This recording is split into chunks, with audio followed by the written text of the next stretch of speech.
Hello, everybody.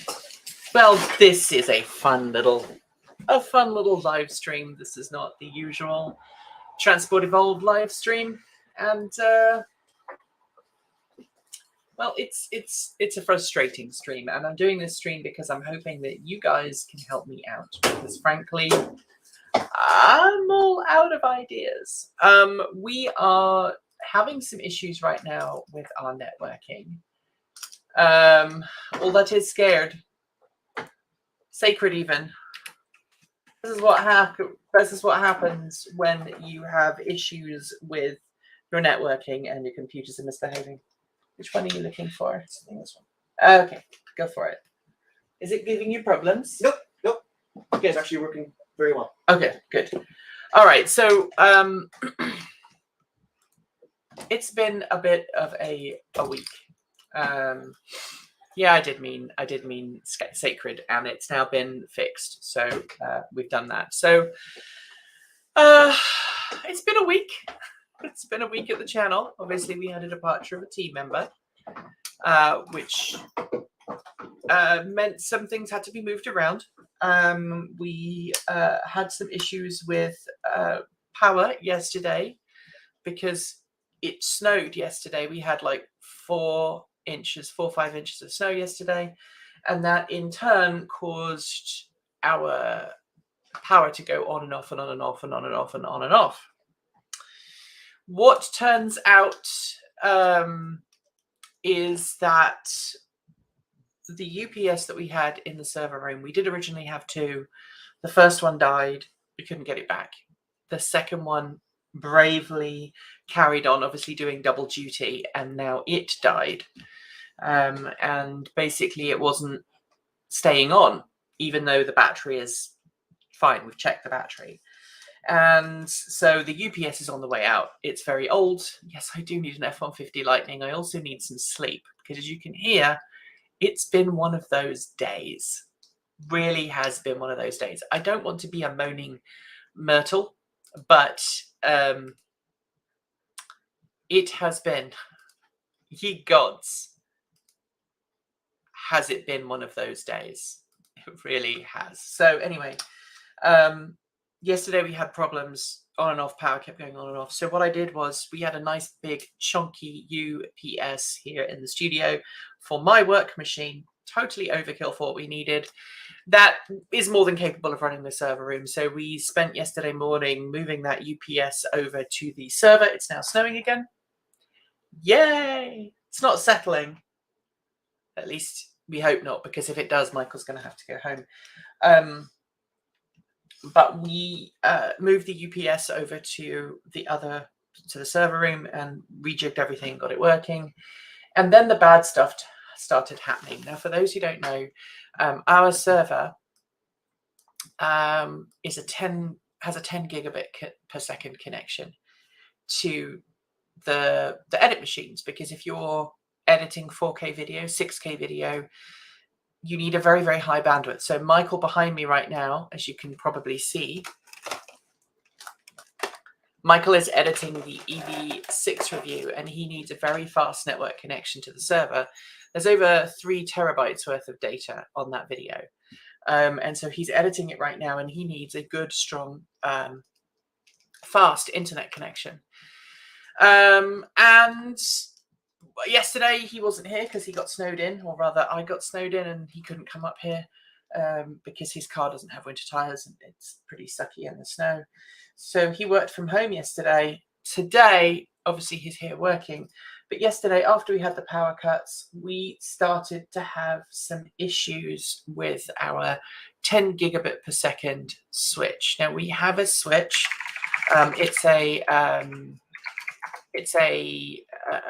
Netgear switch, and it's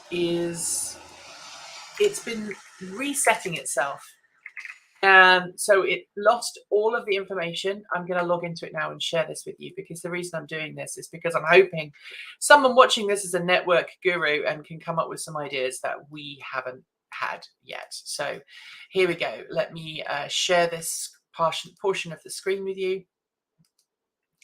And we can show this. Google is being silly, so give me a second.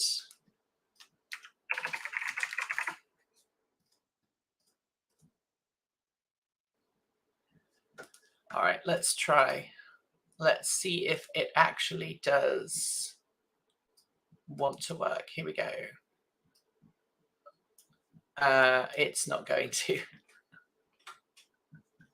Oh, for the love of everything that is lovely. Let's try again, shall we?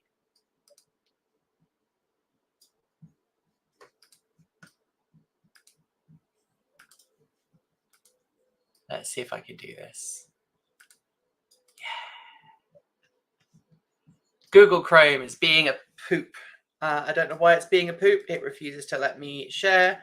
So let me see if I can go here and do screen sharing with another window on a different machine. So give me a sec.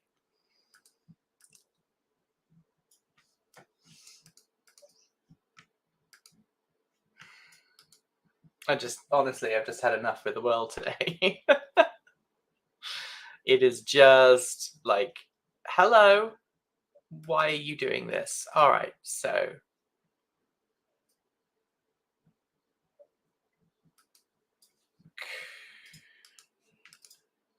Chrome is no longer letting me share the screen. I don't know what's happening. It was working earlier. And now it's not because it's a sucker pile of poo. Anyway, I'll just have to explain it to you. Figure if we can do this. All right, so the UPS is broken. It's dead. We've done some tests on it. It's not the batteries. The batteries are fine. It's the hardware. It would. It's just at the point where the UPS is dead. It's like 10-year-old UPS. It's had many new batteries in it. The power electronics inside are fried, and it's not working, right? And honestly, I think this would work better if I could share the screen with you. So if you're okay, what I'm going to do is I'm going to see if I can restart and rejoin the studio, and maybe it will let me. Don't go anywhere.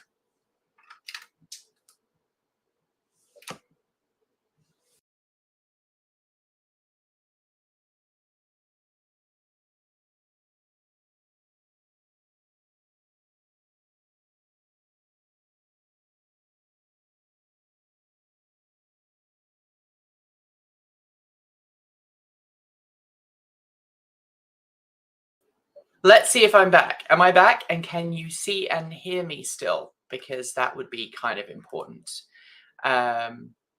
So let me switch back to a decent microphone. You should now be able to hear me and see me. Let me show you the issues that we're having. Because ye gods,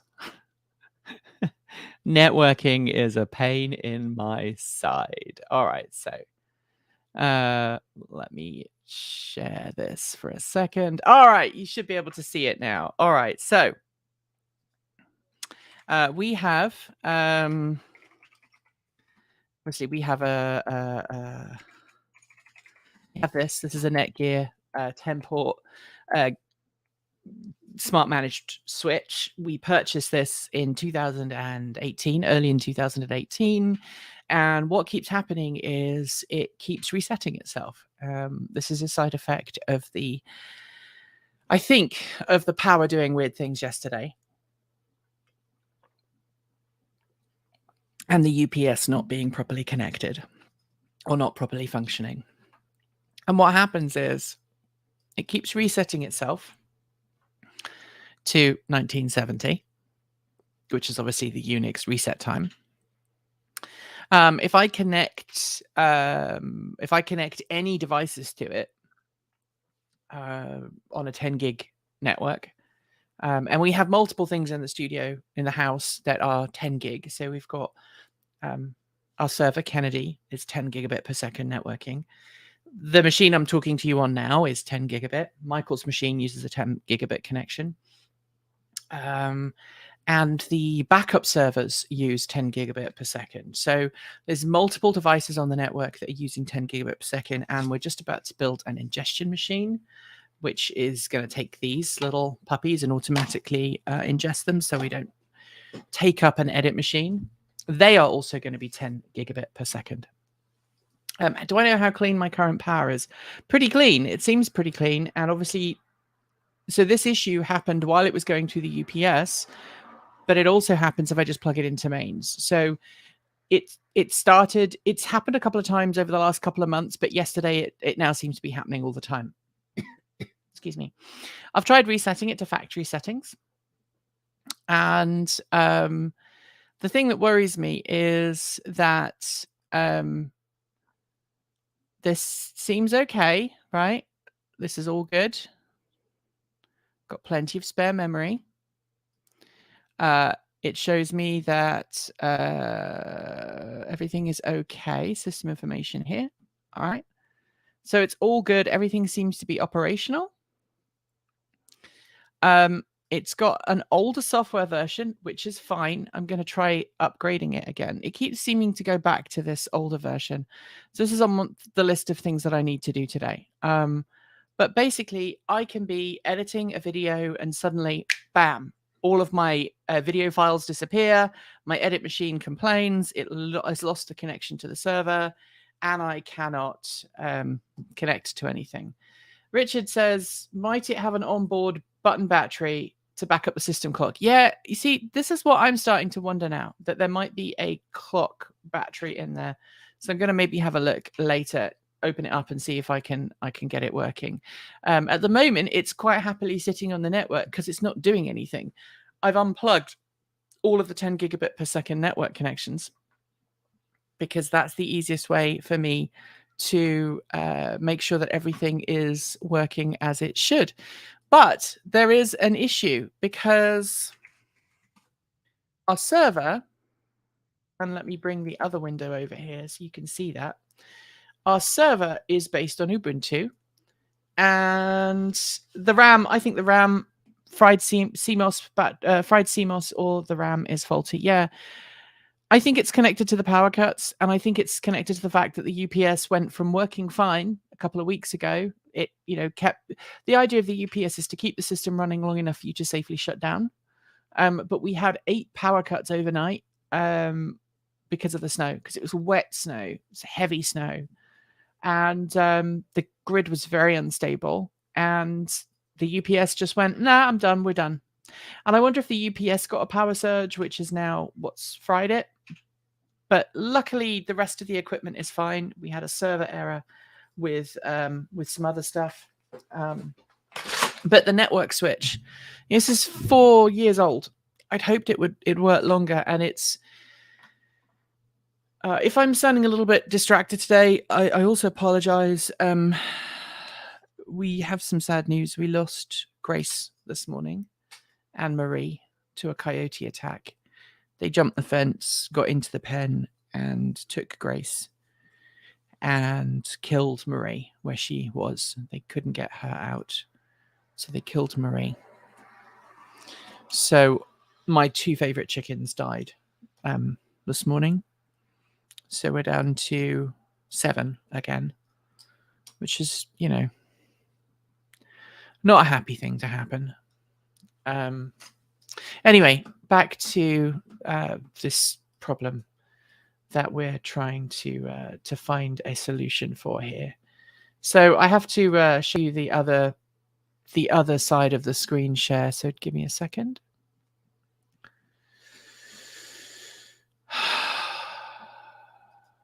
Do you know what? I'm actually going to move everything over here so that way I can show you everything that's going on one screen without, switching between applications. So here we go. So this is my my Ubuntu server. This is Kennedy, our main server. So what we decided we were going to do was, because this switch just randomly kept dropping, and I've been working. I mean, I basically worked. I've worked all weekend, and I worked all weekend and worked about 16 hours yesterday. I got the videos out, so that's good. But with this Netgear switch, this one here, going up and down and up and down and up and down, it was causing problems with our network, and it was causing problems with everything else. And it got to a point that nothing was working. Ben says, is there a chance that any of your endpoints are sending PoE signals? So we do have a PoE. We do have a PoE system, but it's on a separate switch. So Netgear, that Netgear switch is not PoE compatible, and there's nothing plugged into it that is PoE compatible. And if you'd like, maybe I can give you just a bit of a stand-up, like a network, bit of a network overview, so you can see what's going on here.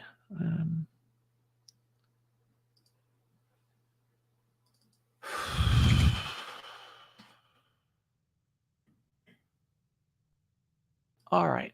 I'm just logging in to this machine, so that's why I hid the thing. All right, so here we go.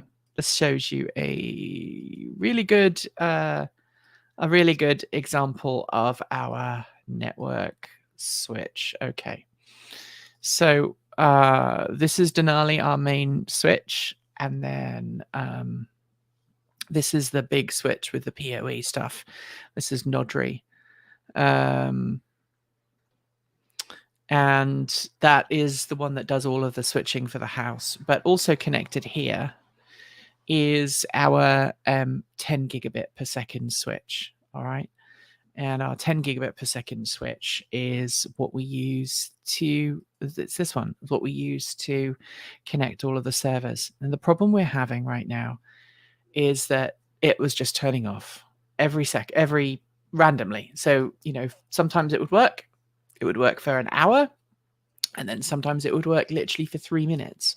Sometimes it would work so infrequently that I wouldn't even have a chance of logging in to the server before the switch crapped out. And all this time, I thought it was the server. I honestly thought there was something wrong with the server. So we sat down this morning and we realized that the issue that we're having is that when we tried to connect to the server and do any video editing, it was just falling over. Now, this device here, this thing here, in addition to losing the date and time, it would also go from a green light on the power indication to an amber light. And when it went to amber light, all of the network activity stopped. You couldn't reach it. You couldn't reach it through the network interface. I didn't check to see if you could reach it through a serial interface because, frankly, I don't want to. If I don't have to, I don't want to dick around with a serial connection to the managed switch in the background. But there we go. Hang on. I used to have this problem when your UPS is connected to the switch. You did not connect the USB port to the USB switch UPS. No, I did not. It could also be the PSU within the switch, and that's the other thing I'm thinking it might be. The back of the thing feels a little wobbly, the power input, and I'm wondering if there are dry solder joints inside. I guess I'm going to have to take the freaking thing apart, pull it out the rack, take it apart, have a look at it. Anyway, this is connected to the main house network using a fiber channel connection. That's solid. That has no problems. But as soon as you put any throughput through the switch, it times out. It goes yellow. So we've removed it from the network. It means we don't have any backup right now. We have no backup at all for the Transport Evolved server, which means we are running in a dangerous situation because nobody has 10 gigabit per second switches on sale at the moment. Even Ubiquiti has one that is perfect, but they've got no stock. So we've put in a stock request and hopefully we'll get an email when it comes through, and then we'll just buy it super quickly, and then hopefully we will get it and everything will be cool.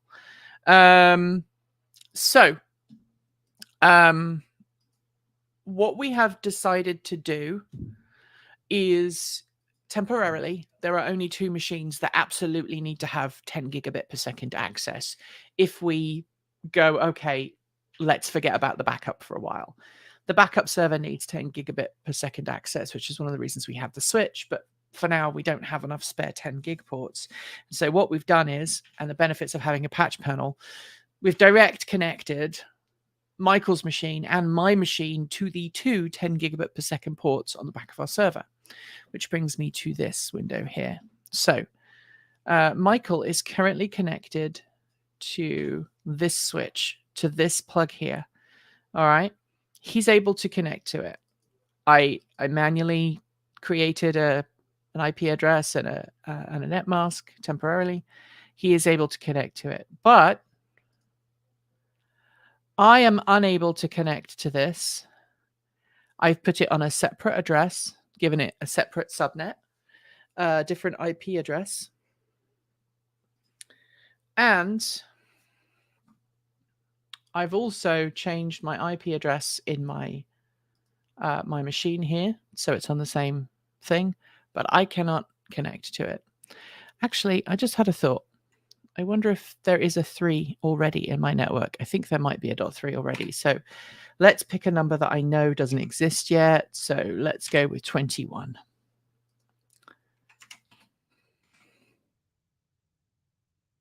And let's go with 21. This might be one of those things where, like, suddenly it's going to work. Let's see. So I'm trying to connect to the server. Michael's machine is able to connect. Mine is not. Now, earlier on, my machine was able to connect and his wasn't. So for some reason, I have done something in the past to these 2 Ethernet ports, and it seems to be that only one can connect at once. And I wonder if, because I'm a bit fuzzy right now with my networking, I wonder if someone here is able to look at this and go, yeah, that's what you did. That's what you did. That's wrong. And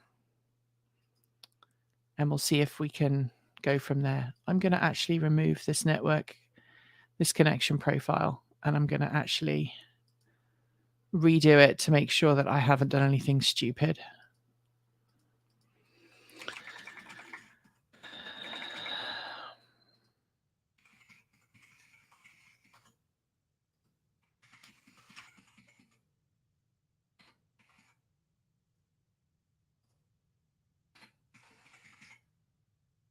Let's try again, just to make sure I'm not doing anything stupid.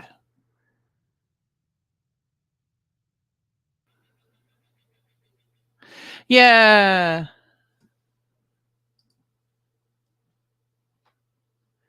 Does my server have a local USB? Does my server or NAS have a local? Guys. Oh, look. All right. Michael, are you still connected? I hope so. Hit play on your timeline. Let's see if it's working. Yep. Guys, we did it. Yes. All right. So that was what the problem was. I was connected on, I had to create a completely new IP address, a different subnet, completely new subnet, and now it's connected. So yay. Let's do a speed test to make sure that I am able to actually read and write to the server. Big sigh. Sometimes just doing this with other people, I don't know if you find this, but sometimes just having other people around allows me to think differently and test that things are working. So I'm currently reading and writing to the server at, 642 megabytes per second and 977.5 megabytes per second, which is that's close to five or probably about 5 or 6 gigabits per second. Let me do the calculation in my head because I don't do calculations well. So let's do 632 megabytes per second to GBps. It is About 4.9. I was right. It's about 5 gigabits per second. So we're operating at a reasonably fast speed. I'm happy with that. I wish it was a full 10 gigabits per second. But for some reason, we can't seemingly go faster than that. We've just spent some money on a new 4 terabyte hard drive, which will act as a cache. So hopefully that will speed things up. There's currently a 1 terabyte in there. The problem is it's getting full really quickly. So that is good. All right. So would you like me to have a look? So basically, for those who are watching and joining and going, what the heck is going on? We've had a couple of crappy days. I've been working too much to try and play catch up because there was a lot of unexpected admin I had to do on Thursday and Friday last week. If you are a follower to the channel, you probably know what I'm talking about. And that meant I had to work on Saturday, all day Saturday, most of Sunday. We had a power cuts yesterday, which screwed up our UPS. We have a broken UPS now in the server room, so I've had to shuffle some UPSs around. I purchased 2 new UPSs yesterday, one for my work machine and one for Michael's work machine. It's smaller than the one that was previously here, but I've done some calculations and I think it will be big enough to drive this edit desk. And Michael's is even smaller because he's got an M1 machine now. And so I'm planning on getting an M1 Mac at some point, so that will help. But let's have a look at this dodgy switch. If you'll forgive me, would you like me to go and unplug it and bring it out? Maybe we can have a look inside. Would that be something you'd all like to do? It's literally going to take me like 3 minutes to pop it out the server rack. In fact, probably less. Get me trusty iFixit kit. Hey, iFixit, you want to do a sponsorship? Because we use your kit all the time. All right, so let me get my my trusty rack removal tools. All right, I'll be right back. Yeah, you can start a timer. Go.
I'm sorry, Ghost.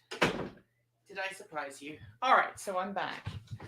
All right, so this is the faulty unit. It's kind of hot. It's had a hard life, I don't mind admitting. So let's have a look inside, I guess. So let's start by taking this off. You said it was fast, but honestly, Hans, I kind of cheated because everything was disconnected other than the uplink.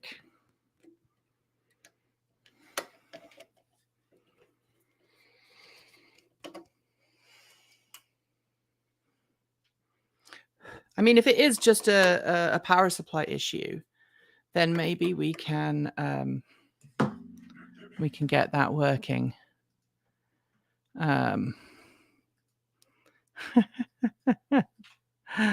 All right, so let's see.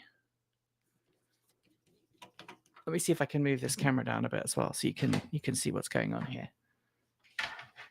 As you know, I'm not really set up to do live streams here at the channel, so this is unfortunate, but it's part of the process. Oh, you want full screen? Good idea. I'm sorry, Border. There you go. You see that there's a lot of mess on the floor right now because I started to clean up the office, and then all this stuff happened with everything. I wish I could stay longer, but 2 p.m. work meeting, says EJD. Thanks for all your support. You're awesome. All right, so there's a fair bit of dust. I mean, for those who don't know, for those who missed the thing the other day, we have, I need a different sized screw for this.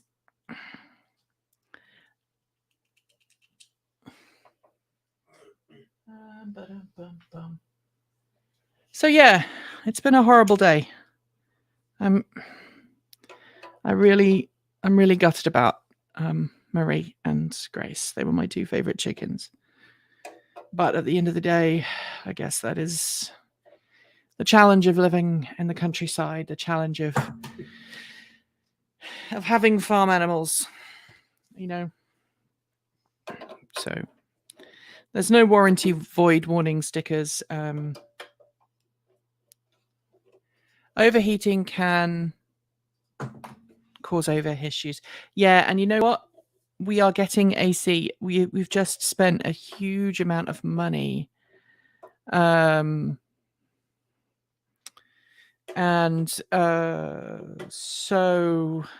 we spent a huge amount of money on ordering basically a dedicated air conditioning for that room, because for those of you who are watching who speak Celsius, it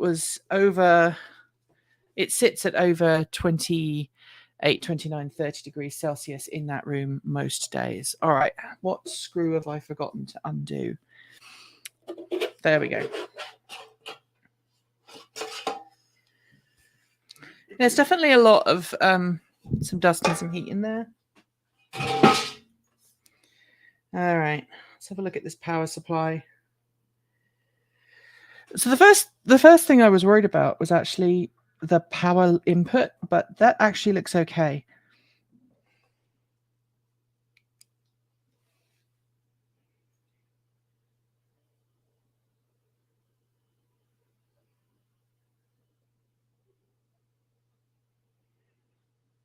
I can't see any damage to the switch. I mean, it's hard, obviously, to note. Let me get some canned air.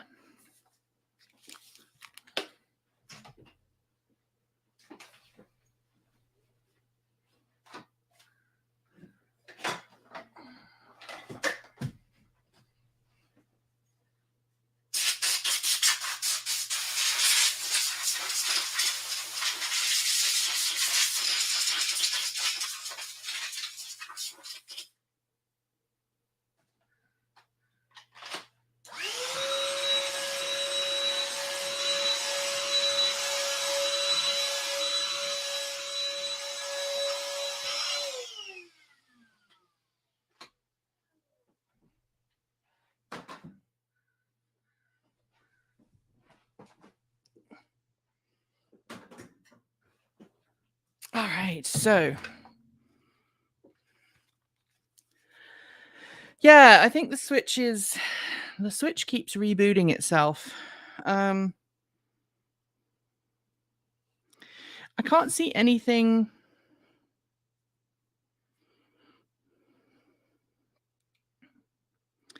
Like, I can't see anything physically wrong. Like, there's no capacitors that are wobbly. There's no dry links on the on the board. Everything seems okay.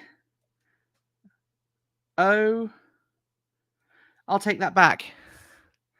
Dry solder.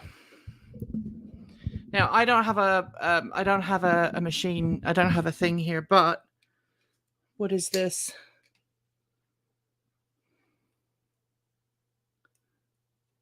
Oh, yeah, that's not good.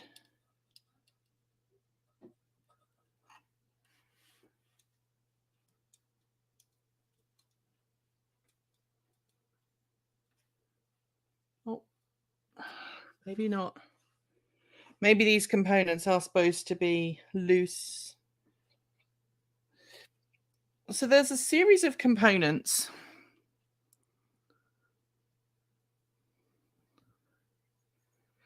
And I wonder what it is. L. What is L going to mean in electronic circuitry? Can anyone remember? It's a two connection. No, there's no blown caps. But these little guys, look, if you hear.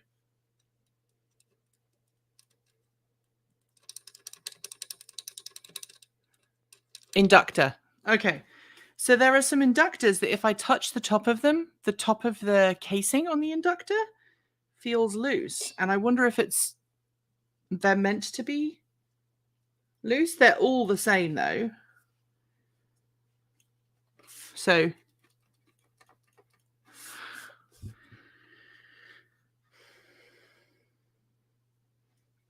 I'm looking for dry solder because obviously those machines have got very hot. And all of the inductors, that's it. All of the inductors have that same kind of feel to them.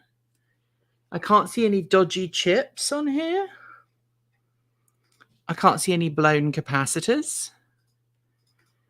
You're going to get me and my meter out, aren't you?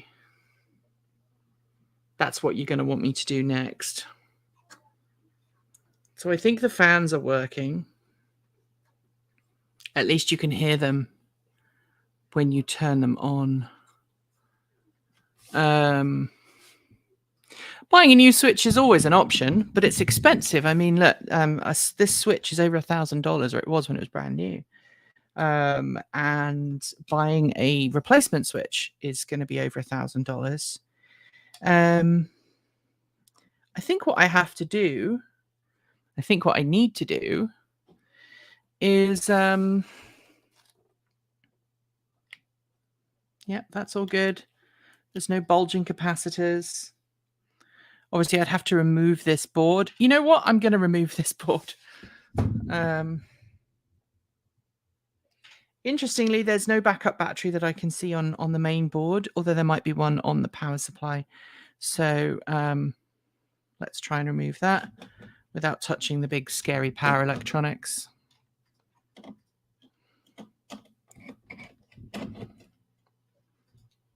I think it might be a power supply issue. Because if it works well at lower voltages, if it works well until you start trying to switch stuff through it, are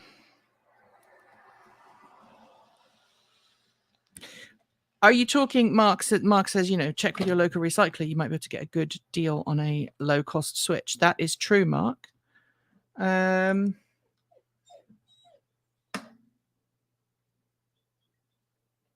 Yeah, that power supply looks fine. Excuse me, Ghost. I'm sorry, baby. I'm trying to do this without killing myself. Not that I think there's much in the way. There's no huge capacitors in there. There's just one. It's a Great Wall capacitor. Big old resistor. No evidence of burning on the power supply. Everything looks as it should.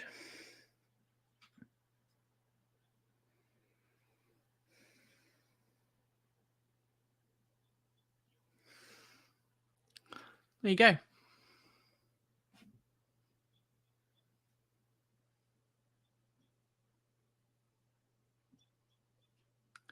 So I think my initial thought was it was dry solder, because this has been in a very hot environment with very little in the way of cooling.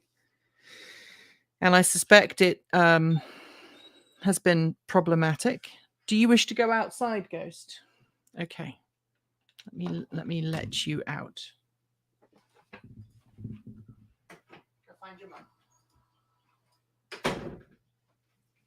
mum. So if you have any ideas, please let me know. I'm kind of at a loss.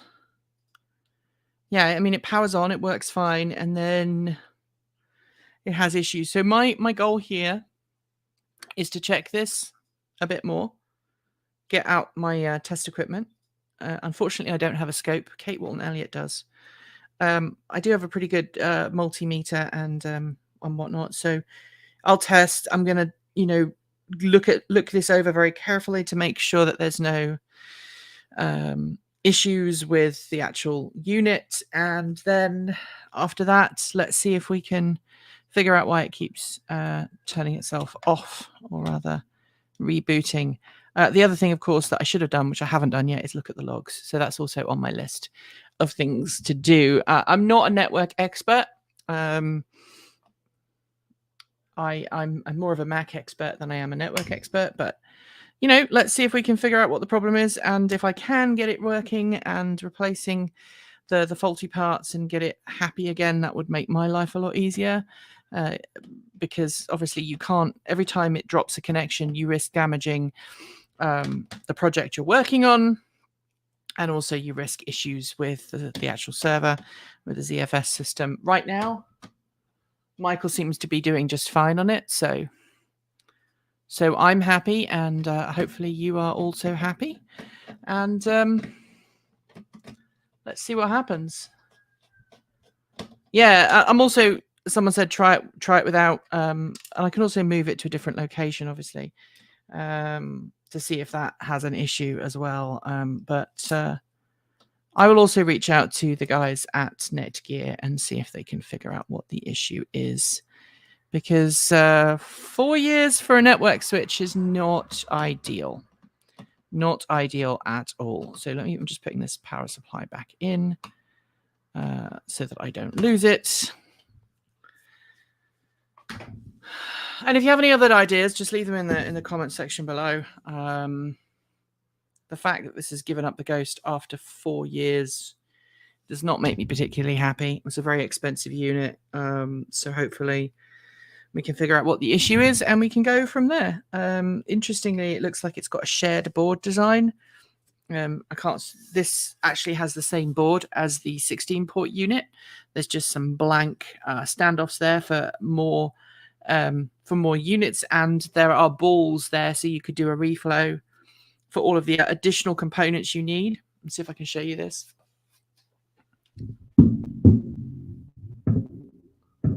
Yeah, and 10 gig is the absolute minimum.